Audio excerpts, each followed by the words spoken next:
Well, hello, and welcome to this second edition of Living the Resurrection.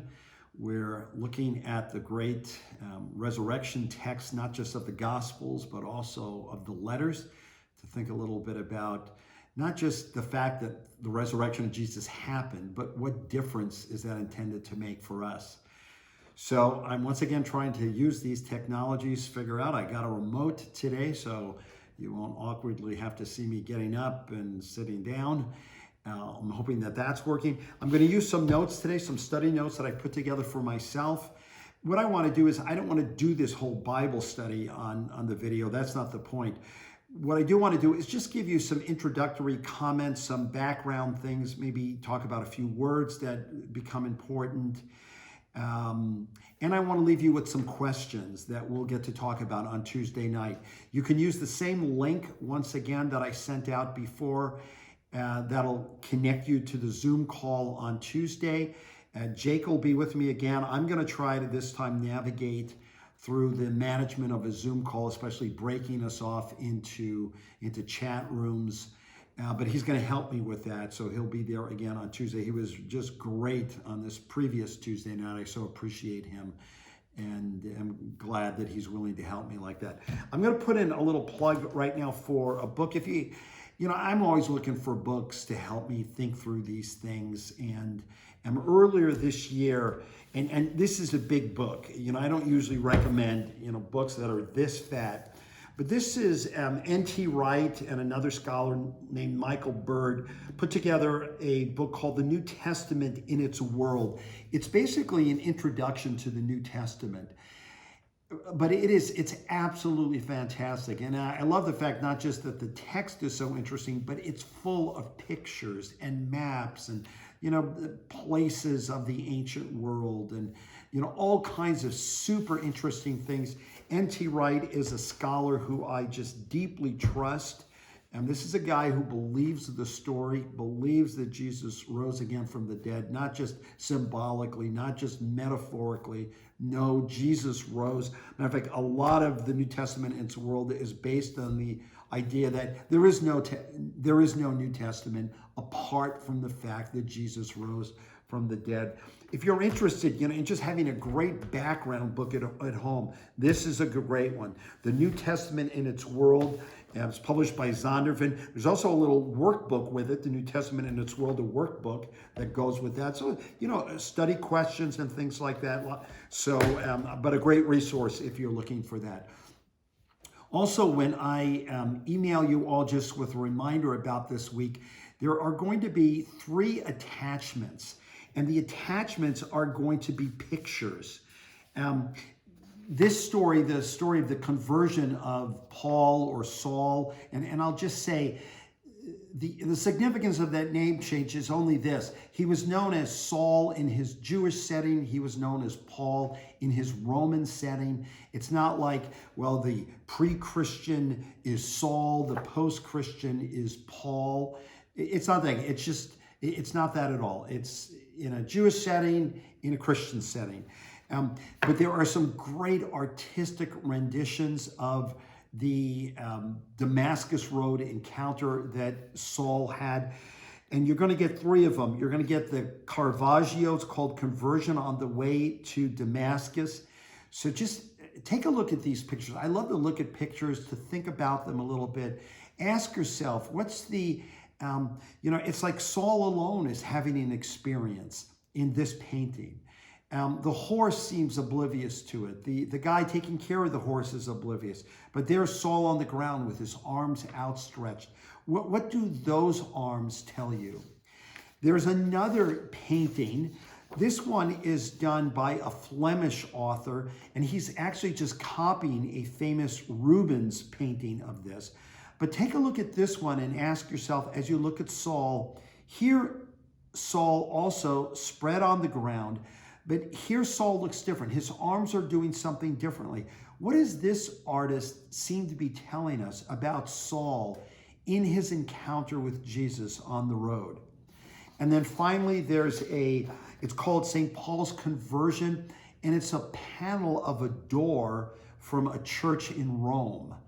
And I just found it really dramatic, really striking and strong. So take a look at those. Art is a great way of using your imagination, of trying to use your imagination to enter into these great texts and stories that we have. And it's one of the reasons I like using art so much. So now it's just some introductory comments on these passages today. We're looking at two passages essentially. Acts 9, 1 through 19, which is Luke's description of Paul's encounter with Christ on the Damascus Road.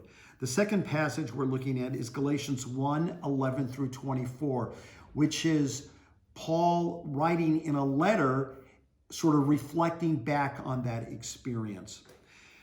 I want to also just refer you to two other passages. It's worth noting that in the book of Acts, that Paul's conversion is narrated three different times. The Acts 9 account of the happening, and then two more times you're going to get this story retold, this time through Paul's mouth. While Paul is explaining or trying to defend himself, he tells people, look, here's what happened to me, and he tells that story again. So three times the writer of Acts, who I believe is the gospel writer Luke, is going to have us hear almost verbatim the story of Paul's Damascus Road experience. I would have you read those other accounts. So they are found in Luke 22, 1 to 21. And I'll say that account is very much like the Acts 9 one. But then in Acts 26, there's another telling of this story. Paul explains it again. This time he's telling it to King Agrippa. So this is Acts 26, 4 through 23. In that telling, there's a couple of interesting added details that I think are worth paying attention to. So see if you can pick those details out and ask yourself, okay, what's going on here? So as we are doing this Bible study, once again, I just want to emphasize the resurrection isn't simply a doctrine to be believed. Now, I think that matters too. I think it matters greatly that the Christian faith tells us we believe that on the third day, Christ rose again. Once again, not only metaphorically, but truly. The tomb was empty. Jesus's body had been raised from the dead. I think that's a super important piece of Christian faith. But the resurrection isn't only a doctrine to be believed, it is also an experience that we are drawn into.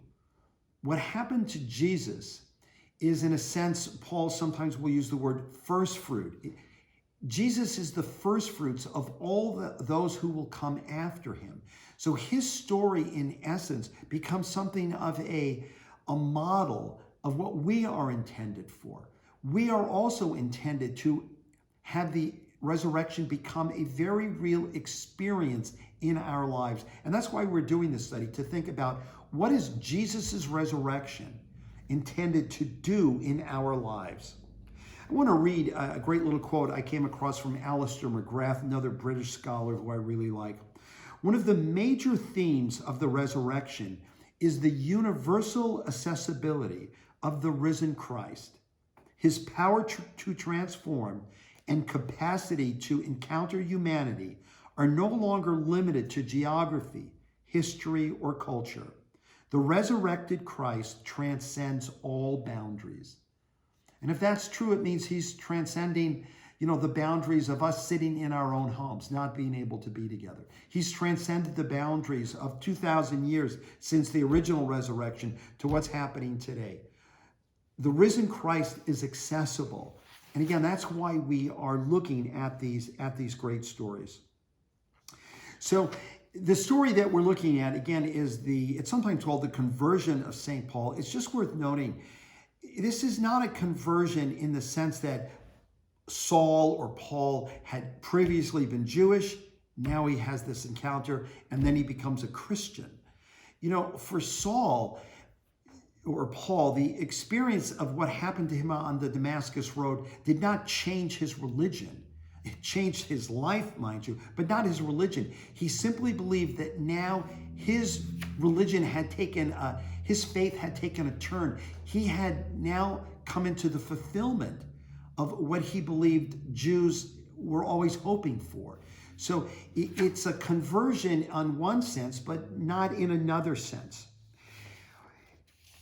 So as we look at this story, and as you look at the other two accounts in the book of Acts, it's worth noting that in one of those accounts, you see how important, as Paul is defending himself in front of King Agrippa, you see the resurrection figure so prominently. He says to Agrippa, "And now it is because of my hope in what God has promised our ancestors that I am on trial today. This is the promise our 12 tribes are hoping to see fulfilled as they earnestly serve God day and night. King Agrippa, it is because of this hope that these Jews are accusing me. Why should any of you consider it incredible that God raises the dead?" Paul seems to believe that his encounter with Christ on the road to Damascus, that this, in a sense, is the reason why he's on trial. What he believes that happened to Jesus is revolutionary, and that's why he's in the trouble that he's in. I hope that what we're going to see this week is three things that grow out of Paul's experience on the Damascus Road. One, first and foremost, Paul believes that Jesus Christ is risen from the dead. Secondly, he believes that the fact that Jesus is risen, this is a fulfillment of the hope of Israel. And I'm going to add to that, in the end, it becomes a fulfillment for all human hope, not just Jewish hope. And that when we have our encounter with Christ, when Paul had his encounter with Christ on the road, that is akin to having a personal resurrection. When we meet the risen Christ, the purpose of that is to make us alive so that we, in a sense, go through a resurrection. So let me just make a couple of comments on the book of Acts. So we're going to be in the book of Acts today. A lot of scholars, not all, but many scholars, and I believe that Acts is part two of the Luke Acts sort of combo pack. Luke is the story of what happened in the life, ministry, death, resurrection, and ascension of Jesus. That story then, you might say, comes to an end. But it's interesting how then Luke, as he writes in the introduction to the book of Acts, how he explains his purpose. Listen to this. This is Acts 1 through 3. "In my former book, Theophilus, I wrote about all that Jesus began to do and to teach until the day he was taken up to heaven, after giving instructions through the Holy Spirit to the apostles he had chosen. After his suffering, he presented himself to them and gave many convincing proofs that he was alive. He appeared to them over a period of 40 days and spoke about the kingdom of God." The key little phrase here is, I wrote about all that Jesus began to do and teach. The implication is Jesus is not done doing and teaching.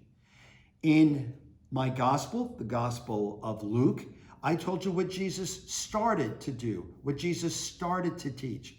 Now, in this next book, the book called the Acts of the Apostles, what I'm going to share is what Jesus is continuing to do and what he is continuing to teach. Jesus wasn't done when he ascended into heaven. That was, you might say, the end perhaps of chapter 1, but now we're in chapter 2 of this amazing story, or maybe we're in chapter 20 of this amazing story. But whatever chapter it is, it's the continuing story of what Jesus is doing and what he is teaching us. So, and Acts will then tell in 28 chapters what Jesus is continuing to do. The story that we're looking at is Acts 9, 1 to 19, the conversion or the Damascus Road encounter. But it's interesting just to get a sense of the setting of Acts 9. So in Acts 8, verses 1 to 3, we meet Saul for the first time. He's in the coat room when Stephen is being stoned to death.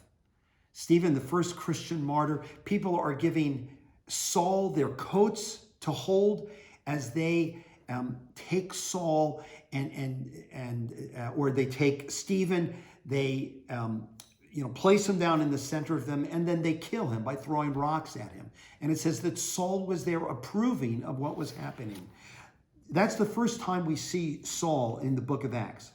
But then if you go on from verses 4 through 40, pick up this story of Philip.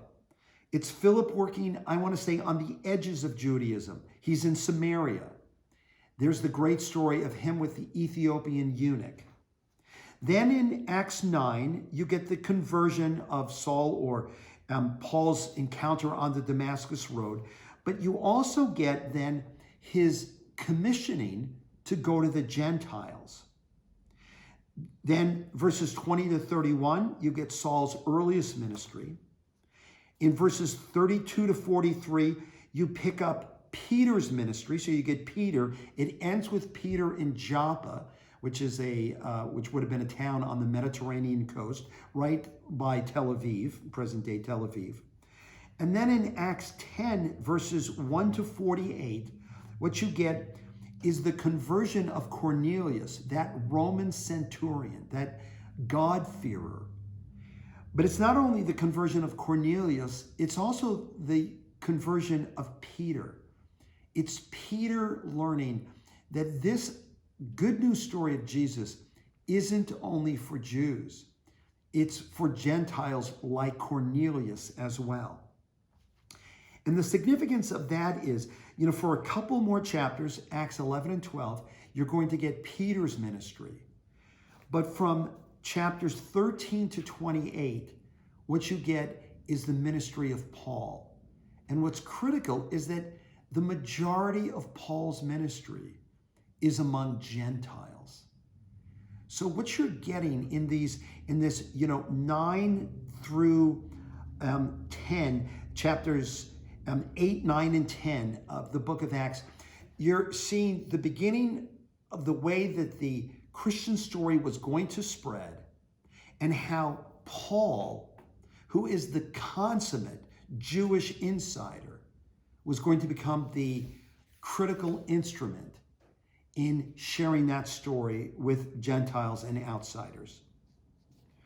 Once again, this Acts 9 story is so significant that in the book of Acts, we're going to hear it 3 different times.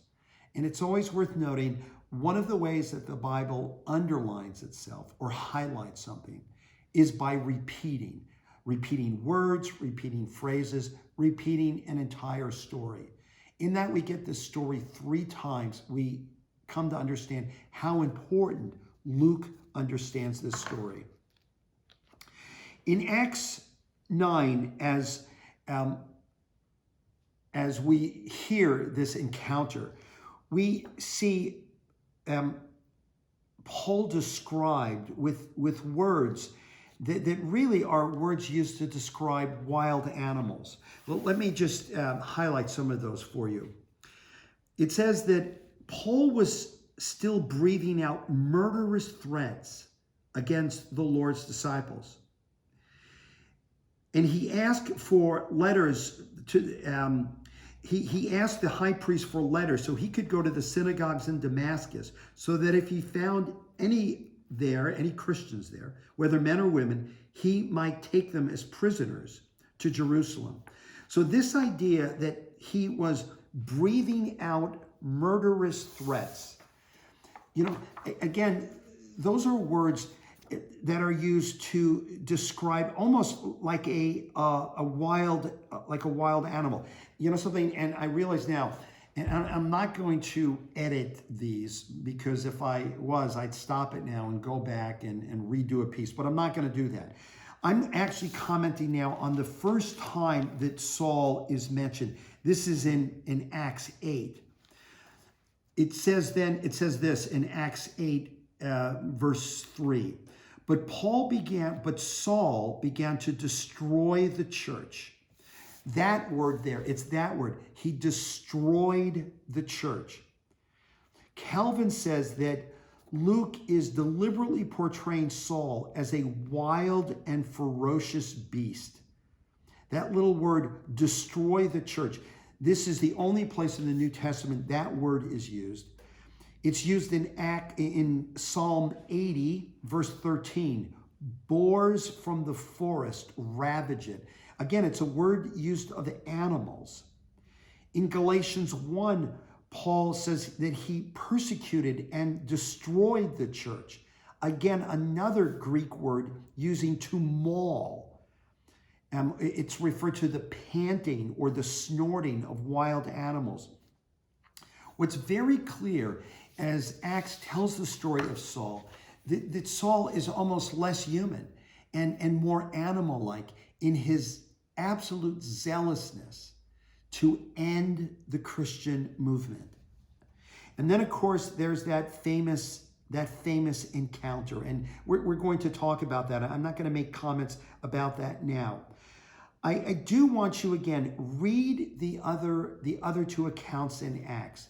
In Acts 26, 9 through 18, you're going to get these additional comments. This is starting with verse 14.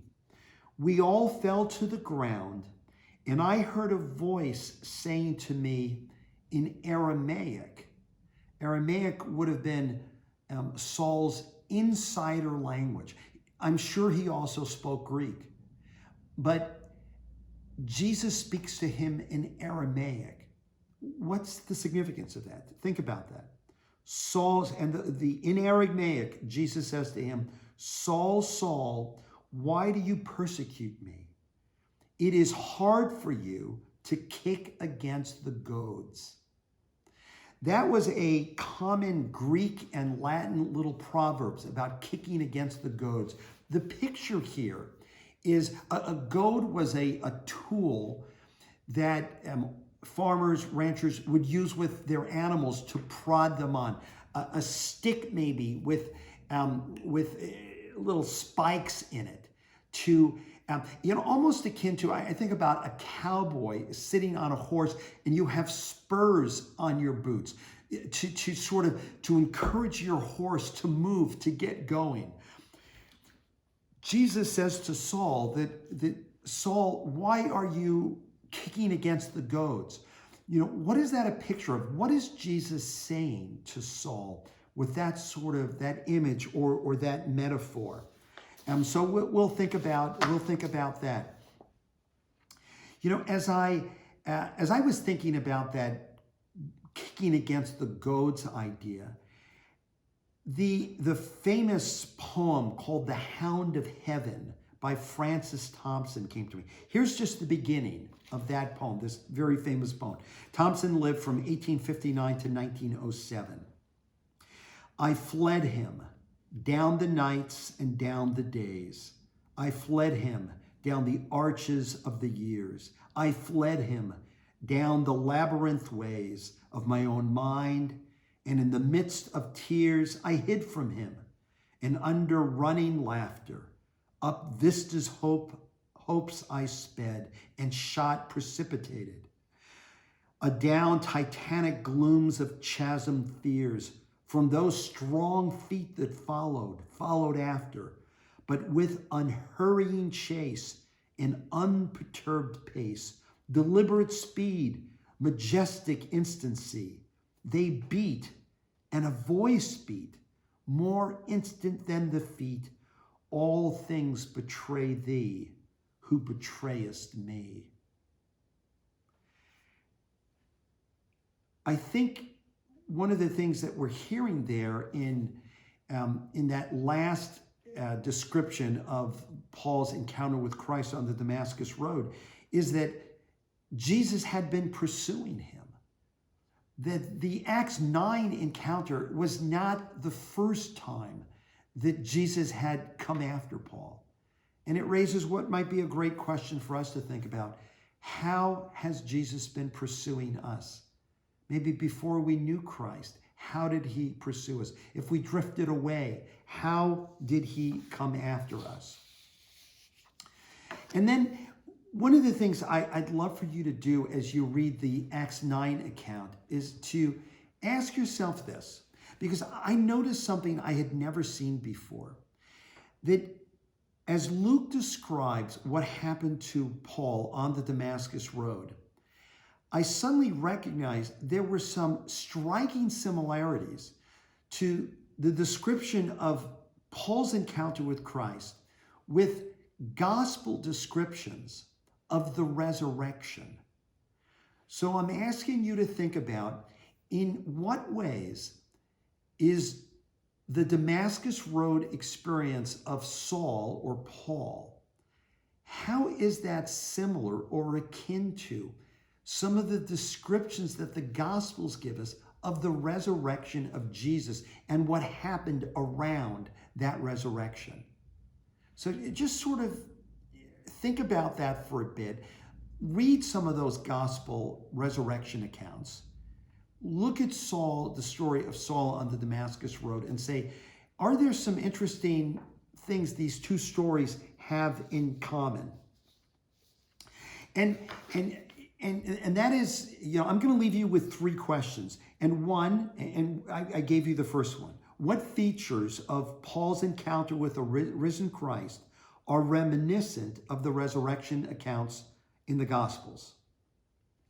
Secondly, does your story of faith have anything in common with Paul's Damascus Road experience? So what happened to Paul on that road, how does that touch base with your own life? Even if you didn't have a dramatic Damascus Road experience, is there anything in Paul's story that touches your own story? And then finally, this question.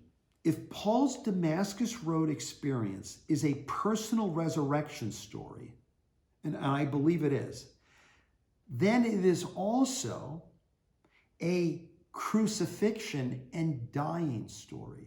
You know something? For Jesus to rise from the dead, there had to be a dying before that. So every resurrection story is firstly, you might say, a dying story, a crucifixion story. What died in Saul, in Paul? What died in me? What needs to die perhaps still in me? So those are the three questions in the Acts account that I'd love for you to think about. We're also just we're not going to spend a lot of time on it, but I do want you simply to read the Galatians 1:11-24 passage. So just let me make a couple of comments. We're reading that because once again, now you're going to get to hear Paul not telling, but writing his encounter now in the letter to the Galatians. Paul is the author of the letter to Galatians. Nobody questions that. And most people are agreed that Galatians was the first of the New Testament letters that was written. And that makes it the first New Testament book that was written. It was probably written anywhere from the late 40s to early to mid 50s. And just think about that. If Galatians is written in the late 40s, that's only a matter of 15 to 20 years after the accounts of the Gospels. Now, the Gospels aren't even written yet, but the Jesus story only happened 15 to 20 years before Galatians was written. So there are all kinds of people around who can attest to those gospel stories. The letter is written to a region in Turkey called Galatia. There's some fighting about where exactly this was, but it's someplace in central to southern Turkey. And the purpose of the letter, and it's worth noting, Galatians is the only letter of Paul that doesn't begin with a commendation. He almost always begins his letters by saying something nice. He greets the people, and then he says, I thank God because of you, because you're doing this so well, or I'm so proud of the way this is happening among you. He doesn't do that in Galatians. There is the basic greeting, and then right away he gets into the crux of his concern. So let me just read from the very beginning of Galatians to you.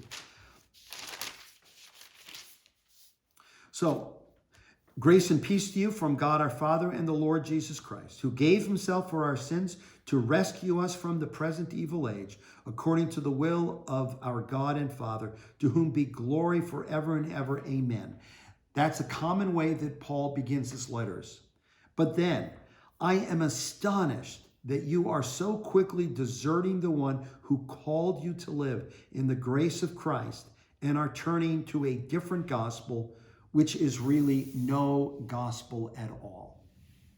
So something was happening among these Christians, he's probably writing to a number of different churches in this area. Something was happening that Paul considered so dangerous that he forgoes commendation. He wants to get right to the issue. What was happening, I'll just sum it up, is that somehow these people were being convinced that what Christ had done for them was not enough. It had to be supplemented with pieces of the Jewish faith like circumcision. So it was great what Christ had done, but it wasn't enough. Some old pieces needed to supplement what Jesus had done. And Paul is going to vigorously fight against this idea that what Christ has done for these people, what Christ has done for us, is insufficient. It needs something more. In a sense, it has to be Christ and something else, regardless of whether the and is keeping Jewish rules or whatever else. Paul wants these people to hear what Christ has done is enough. So this is why he is writing his book, writing this letter. And in the passage that we have, which are verses 11 through 24 in the first chapter, what Paul is doing is defending the fact that he is just like Peter, just like James. He is an apostle called by Christ. And of course, what makes Paul different from Peter, from James, from those others, is that Paul wasn't there and wasn't a part of the original circle of Jesus's followers. This is what makes his story so important for us, because Paul, on one hand, even though he lives 2,000 years ago, his story is more like our story than it is like the story of Peter, James, John, Matthew. Those people knew Jesus. They walked around with Jesus. They heard Jesus's teachings. They saw Jesus healing. They were right there. They were on the ground floor of the Jesus movement. Paul was not on the ground floor of that movement, just as we are not on the ground floor of that movement. But Paul wants the Galatians to hear, even though I wasn't there, Jesus called me as an apostle. I am as legitimately an apostle of Christ as is Peter and the rest of them. Why? Because the risen Christ, just like the risen Christ called them, the risen Christ called me. And then what he does is he goes on and he tells his story of what happened. And I want to just, and you'll read that section. I'm just a couple questions I'll leave you with. Paul writes to the Galatians of his former life, because Paul seems to believe that my before I met Christ life isn't wasted. Christ even can use that part of my story So my question for you is, have you ever sensed God using your former life or my drifting away from Christ life or my parts of my story that I'm actually not very proud of, but that God still seems able to use it? And the other question I want to leave you with is this. Here in Galatians, but also in the Acts account, we're going to discover that Paul's encounter with the risen Christ has vocational consequences. It's going to change what Paul does for a living. Does the resurrection of Christ, does your own experience with Christ, how does that affect you vocationally? And the point isn't, have you received a call into full-time ministry? Because the answer is for all of you, no, you have not. But we want to remind ourselves that every person is called. It isn't just pastors who are called. And pastors don't have better calling. They just have different callings. You have also been called. So your encounter with the risen Christ has vocational consequences. And not necessarily vocation in the sense of a profession. Vocation just means calling. Maybe you're done working. Some of you are retired. Well, still, how does the resurrection of Christ and your experience with Jesus, how does that affect you in terms of what you're doing in life right now? Because it's intended to make a difference. So that is, that's about it for today. Yikes, look how long I talked for. I'm going to try to get better at doing this, which means doing it for a shorter time period. But again, I appreciate you being patient with me. I'm going to send out an email just telling you this thing's been uploaded. You can watch it, and referencing and remember on that email will be the attachments, some art pictures you can look at.